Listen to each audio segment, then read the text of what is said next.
This episode from the life of Sherlock Holmes will be transmitted to our men and women overseas by shortwave and through the worldwide facilities of the Armed Forces Radio Service. Petri Wine brings you Basil Rathbone and Nigel Bruce in the new adventures of Sherlock Holmes.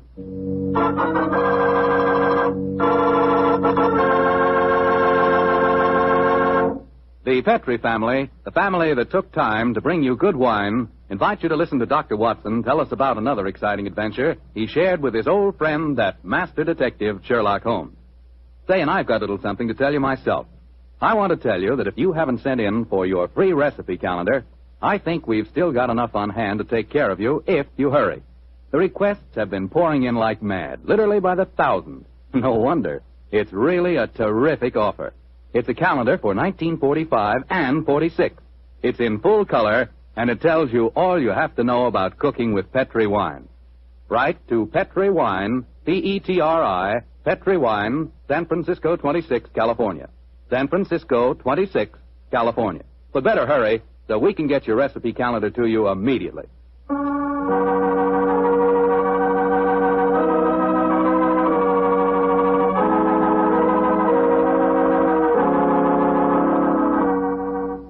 And now let's drop in on our good friend, Dr. Watson. Good evening, Doctor. Good evening, Mr. Foreman. Where are the puppies tonight? Well, I found them playing with a dead seagull, so they've been sent up to bed in disgrace. Well, you certainly look comfortable yourself, Doctor. What's that small blue book you're reading, the latest bestseller? No, indeed not.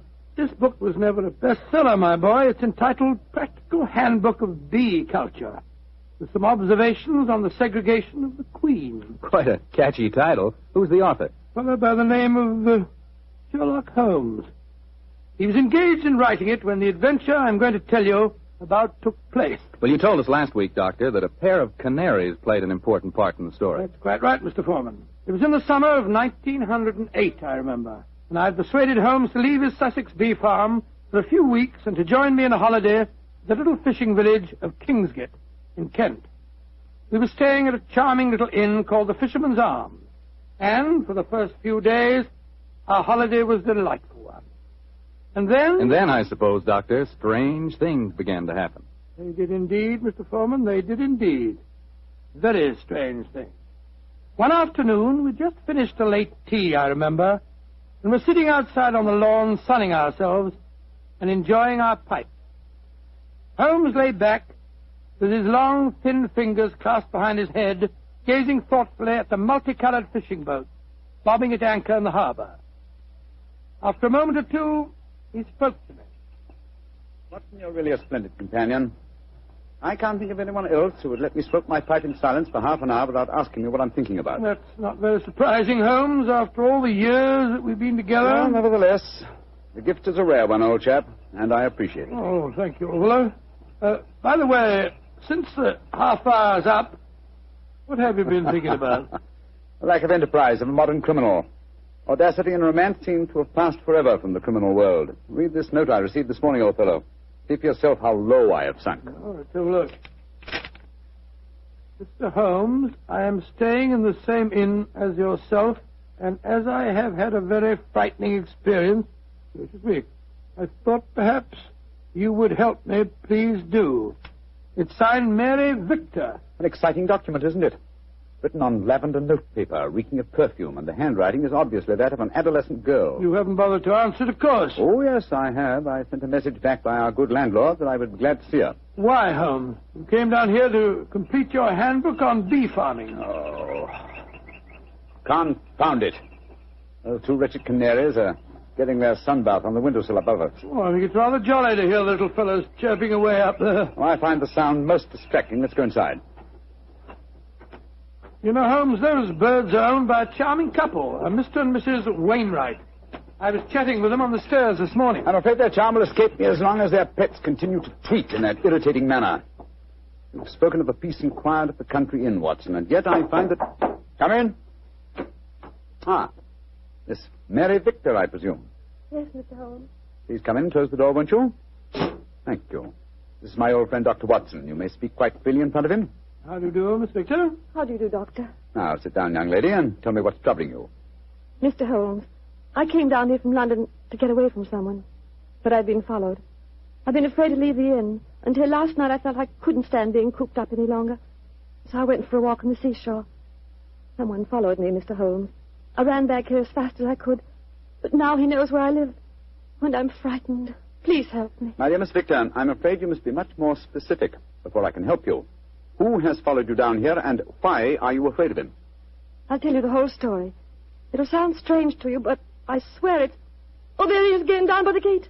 I'm going to my room. Now. Don't you be frightened, Miss Victor. I'm sure we'll be... That's all. The story thing. I don't see anyone outside who might have frightened her. There are 2 or 3 fishermen loitering about. Wait a minute. Here's a young fellow walking up the path. Come on, Watson. Out through the French windows again. Oh, good gracious me. Here we go again. I think we'll take the liberty of accosting him. Excuse me, sir. Yes? Are you looking for Miss Mary Victor? Is she young and pretty? Yes, sir. She is. Extremely so. Then I'm looking for her. Where can I find her? I can see you're being facetious, sir. Well, there's no harm in that, is there? By the way, who are you gentlemen, may I ask? My name is Holmes, and this is my friend Dr. Watson. I'm Basil Carter. You're not Sherlock Holmes, are you? That is my name. I thought you seemed familiar. I know your brother, Mycroft. Oh, indeed. Then I presume you're connected with the Foreign Office. Yes, I'm in the consular service. Are you staying at the inn, young man?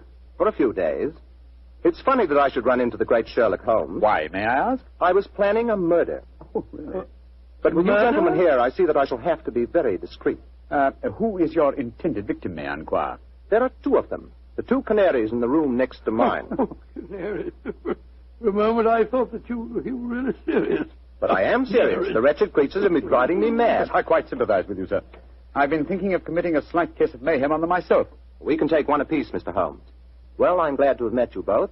I'll probably see you again. Goodbye. Goodbye, sir. Goodbye. I don't like that fellow, Holmes. If you ask me, he's the man who's been frightening the poor girl that came to us.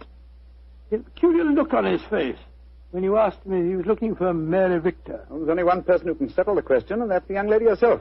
Come on, old fellow. Let's go back indoors. Shh. Here comes Wainwright, the owner of the Canaries. Good evening, Mr. Wainwright. Good evening, gentlemen. This is my friend, Mr. Sherlock Holmes.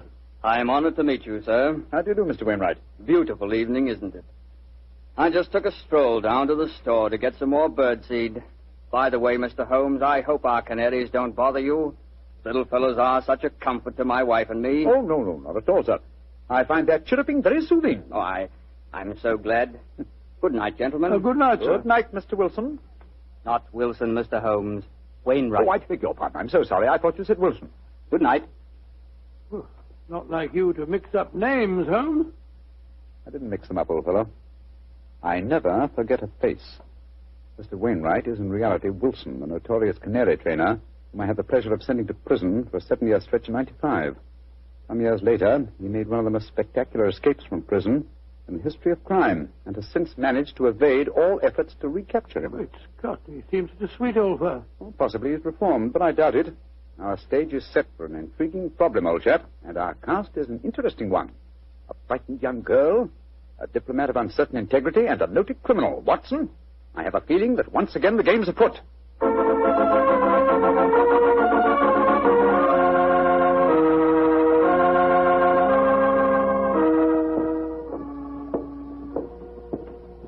Holmes, why are we strolling along the pier instead of staying at the inn? I thought you said that you were expecting trouble. I am, old chap, and I'm sure it'll find us out. You know, Holmes, I'm still completely mystified by the behavior of that girl, Mary Victor. I knocked at her door last evening, again this morning. I couldn't get any answer. And the landlord told me that she was not seen at dinner last night, nor at breakfast this morning, and yet her room has not been vacated. Curious. Hello, there's the village constable sunning himself at the end of the pier. Good morning, Sergeant Blake. Mr. Holmes, Dr. Watson. How are you, gentlemen? Well, splendid, thank you, Sergeant, and very appreciative of the weather that you've provided for us. Oh, think nothing of it, sir. We always arrange that for our really distinguished visitors. Oh. By the way, Mr. Holmes, I was reading one of your friend's stories about you last night. The one called The Adventure of Mysteria Lodge. That was, Wisteria Lodge, you foolish fellow. Well, maybe it was. Anyway, I was reading it aloud to me old woman. And if you don't mind my saying so, Mr. Holmes, we both thought you made a bad mistake. Oh, really? Though, of course, you come out all right in the end. Dear me, Sergeant, I stand reproved. Excuse me, Sergeant. Holmes, look. Look at that figure standing by itself right at the end of the pier. Mm-hmm. Our friend Wilson, the Canary trainer. He's got a revolver. Here, we don't want any of these goings-on in Kingsgate. Come on. Here, you. What are you doing waving that revolver about? Keep back, the three of you. I'm the law here. Don't you tell me what to do. Keep back, I say. I'm not afraid to fire. Better do as he says, Sergeant. You don't want to trifle with. Just exactly what are you up to, Wilson? You've caught up with me once again, Sherlock Holmes. But this time you're not going to send me back to a prison again. And maybe the gallows. If I can't escape you, then I'll take my own way out with this revolver. Wilson, what in thunder are you talking about? The murder at the inn last night. I did it. Murder? I'm confessing in front of the three of you. So you leave my wife alone. She didn't know anything about it. Now, I hope you're satisfied, Mr. Sherlock Holmes. He's pointing the revolver as he heads. Wilson, you fool, stop it! Strike me pink. He done it. Over the pier and into the sea. Get help, Sergeant.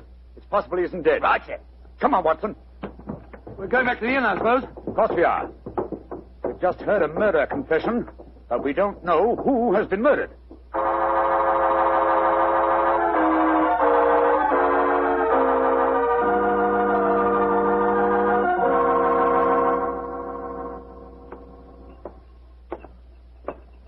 Holmes, what was the telegram that you sent off just now? A message to my brother, Mycroft. The innkeeper informed me that Basil Carter, the young diplomat we met yesterday, left the inn rather hurriedly in the early hours of this morning. Come on, let's go upstairs. Well, we'll have to break the news to Mrs. Wainwright, I suppose. Before we do that, I think we'll see if Miss Victor's in her room. Which one is it? Here, top of the stairs. We'll take the liberty of looking in. Miss Victor hasn't been seen since last night. Uh-huh. Unlocked. Lord, what a mess.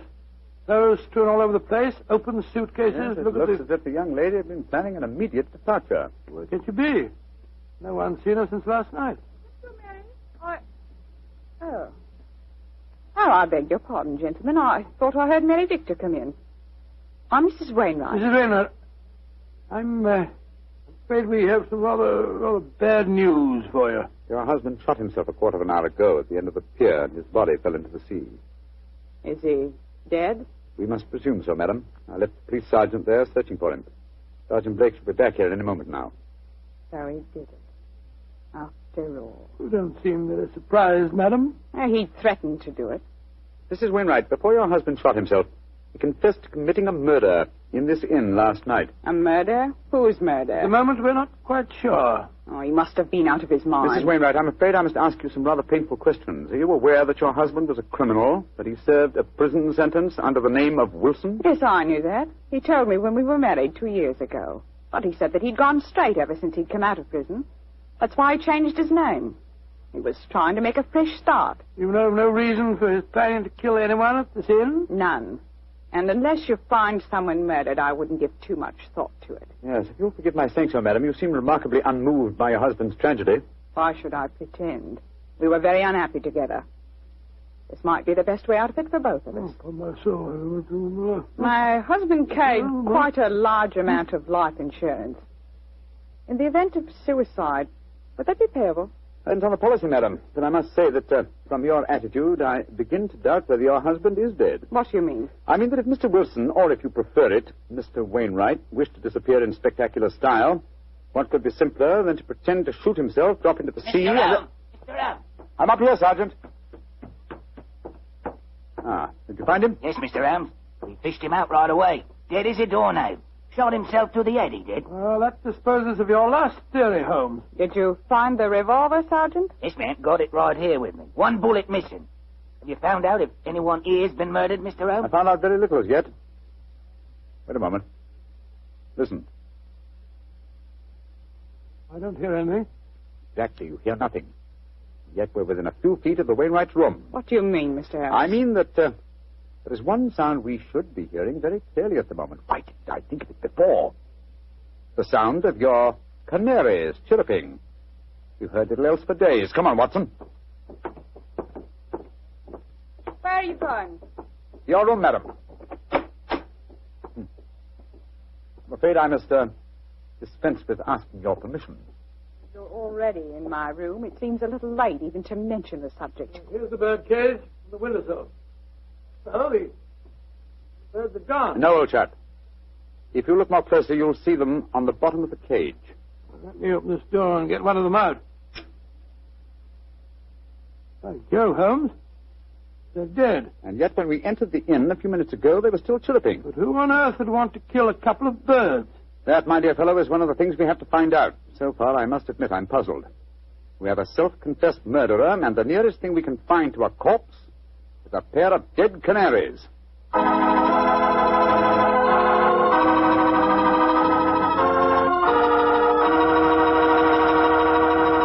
We'll bring you the rest of Dr. Watson's story in just a second.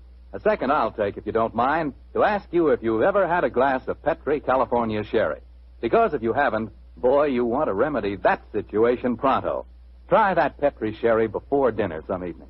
Look at its clear amber color. Smell the fragrance of those luscious grapes. And get a sample of that Petri flavor. That Petri sherry can turn the usual before-dinner lull into a main event. And say, if you like your sherry dry, as I do, wait till you taste Petri Pale Dry Sherry. Is that ever good? But after all, when it's a Petri wine, it's always a good wine.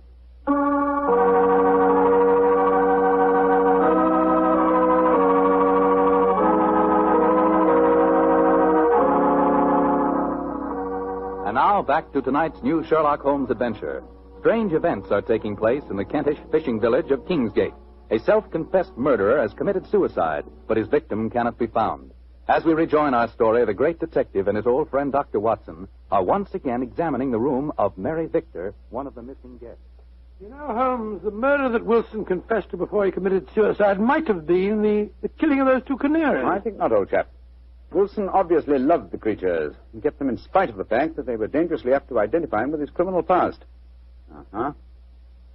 Interesting. Very interesting. Huh? What have you found? This note lying on Miss Victor's dressing table. Here. Let's have a look. You think you can hide from me, Mary, but you can't. Wherever I go, I shall follow you. So why not get wise to yourself and stop running away? Sounds as if the poor girl was in danger, all right. Possibly, but the writer of that note was certainly obliging. Though the letter is unsigned, he at least gives us a clue to his identity. Oh, what clue? The phrase, get wise to yourself, is very un-English. It's American. Come on, old chap. Well, where are we going now? The envelope to this letter has the Kingsgate postmark on it. I should be surprised if that fount of all knowledge, the village postmistress, can't help us find an American visitor.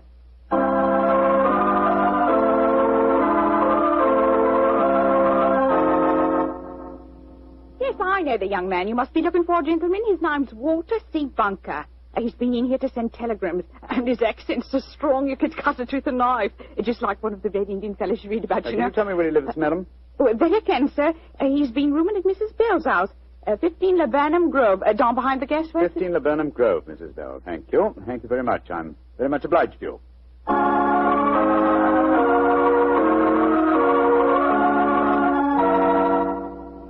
Mrs. Bell? Yes, sir. What can I do for you, gentlemen? Well, we understand that Mr. Walter Bunker has been staying with you, madam. That he has. A nice young American gentleman. Is he at home, may I ask? No, sir. And I'm worried about him. This morning, when he goes out, he asks me where the nearest cemetery is. Cemetery? Oh, gracious me. Huh? I tell him, and then he gives a queer kind of laugh. I'm not sure I'll see you anymore, he says. And then he walks off, and I haven't seen him since. I tell you, I'm worried about him, gentlemen. And where is the nearest cemetery, Mrs. Bell, the one you directed him to? About 3 miles from here. Mm-hmm. Just this side of Branson Woods. Thank you, madam. Come on, Watson.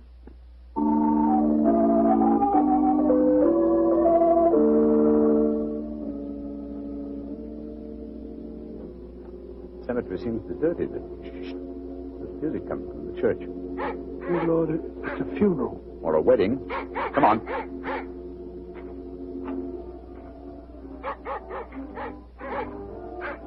By Jove, it is a wedding, Holmes. I'm afraid we're on the false trail, but we'd better make sure.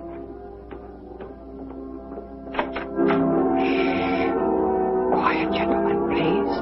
The ceremony is just ending. Just one question. Can you tell me the names of the couple who've just been married? Miss Mary Victor from the inn and a young American by the name of Bunker. Thank you.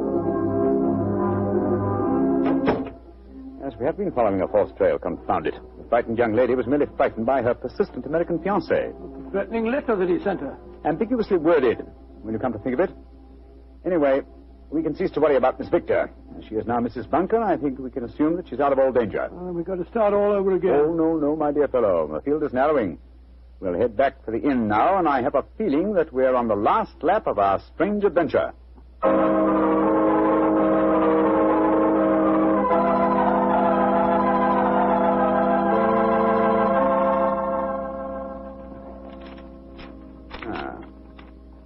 Yes, here's another suspect eliminated. This telegram is from my brother Mycroft. I telegraphed him earlier on today to check on the movements of Basil Carter, the young man who left the inn so mysteriously in the early hours of this morning. His answer informs me that the gentleman in question was recalled to the Foreign Office suddenly and arrived quite safely a few hours ago. Well, now I'm completely puzzled. And I, old fellow, at last see daylight. Wish I did, Mr. Holmes. Sergeant, go upstairs and get the dead man's widow and bring her to my room, please. Right. And then I think I can give you the solution to this problem.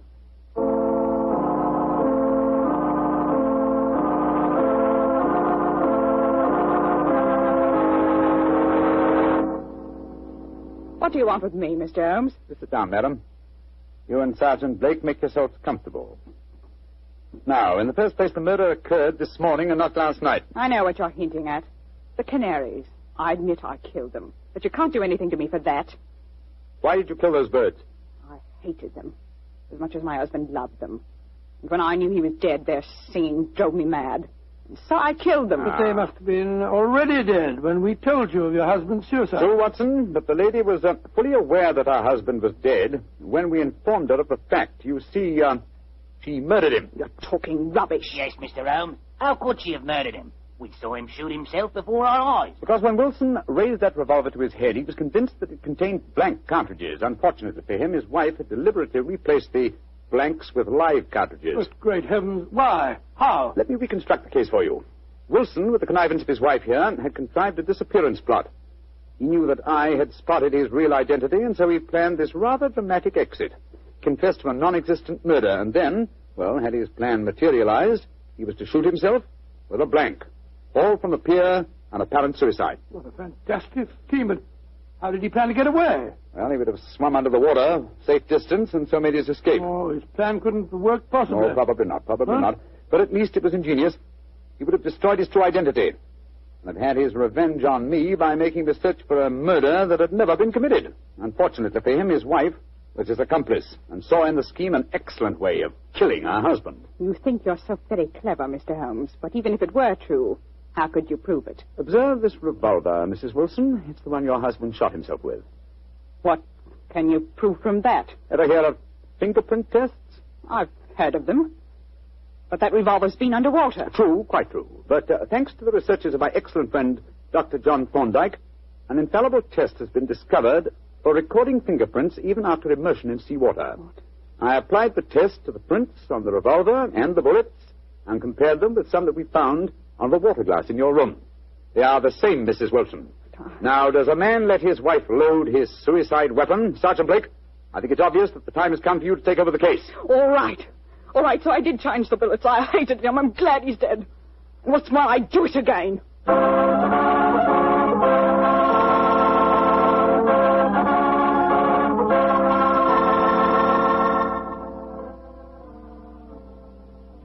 Mr. Holmes. Yes, Sergeant Blake? Well, now that I've taken Mrs. Wilson to the station and booked her on a murder charge, I wonder if you'd mind answering a question. With pleasure. This fingerprint test. I'd like to know about that. I never heard of being able to take prints after a revolver has been handled 2 or 3 times and soaked in salt water. Yes, Holmes, and I'd like to know when you performed the test and took the prints off the glass in her room. I thought that I was with you all the time. You were, my dear fellow. Well, then I can give you the answer in one word. Bluff. What? There is no such test, my dear Watson. It would be almost impossible to expect clear prints after so much handling, and totally impossible after submersion. Fortunately for us, though, Mrs. Wilson was gullible enough to believe me and give me a confession. And there's no such person as Dr. John Thorndyke? Oh, yes, indeed there is. A great success last year in the case of the red thumb mark. You didn't tell me about that case, Holmes? No, I didn't. It was deliberate, old chap. With your taste for writing sensational stories, I was afraid you might publish the affair. Huh? Would it have mattered if I had? Oh, yes, it would. Huh? You would have given away, what shall I say, professional secrets. You would have provided the public, and in particular the criminal public, with a complete education on fingerprints. And when that happens, my dear Watson, we shall have no tricks left. That will be a sad day for detectives.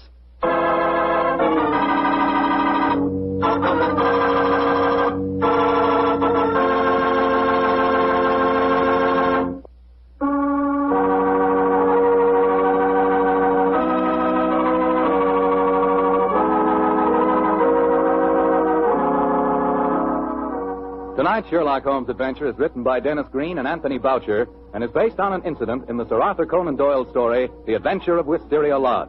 Mr. Rathbone appears through the courtesy of Metro-Goldwyn-Mayer and Mr. Bruce through the courtesy of Universal Pictures, where they are now starring in the Sherlock Holmes series.